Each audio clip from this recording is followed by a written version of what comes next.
പുതുക്കാട് സെന്ററിലെ തട്ടുകടകളിൽ ആരോഗ്യവകുപ്പിന്റെ മിന്നൽ പരിശോധന. വൃത്തിഹീനമായ സാഹചര്യത്തിൽ ഭക്ഷണം പാകം ചെയ്തതും പഴയ ഭക്ഷണം കണ്ടെത്തിയതുമായ 2 കടകളടയ്ക്കാൻ നിർദ്ദേശം നൽകി. രാത്രികാലങ്ങളിൽ പ്രവർത്തിക്കുന്ന ദേശീയപാതയോരത്തെ തട്ടുകടകളിലാണ് പഞ്ചായത്തിന്റെ നിർദ്ദേശപ്രകാരം ആരോഗ്യവകുപ്പ് പരിശോധന നടത്തിയത്.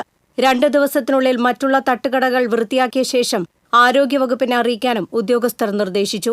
എല്ലാ തട്ടുകടകളിലും ഭക്ഷണം തുറന്നുവെച്ച നിലയിലായിരുന്നു. ഹെൽത്ത് കാർഡില്ലാത്ത തൊഴിലാളികൾക്ക് അടുത്ത ദിവസം തന്നെ ഹെൽത്ത് കാർഡ് എടുക്കണമെന്ന് അധികൃതർ നിർദ്ദേശിച്ചു.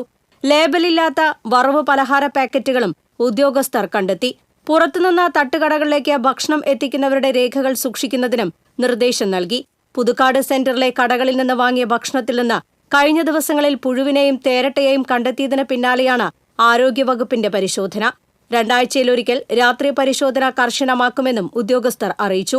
Puthukkad health inspector R Rajesh, panchayat തല health inspector K G. Geethupriya, junior health ഇൻസ്പെക്ടർമാരായ അബ്ദുൾ റസാഖ്, നിമ്മി എന്നിവരുടെ നേതൃത്വത്തിലാണ് പരിശോധന നടത്തിയത്. TCV news, Puthukkad.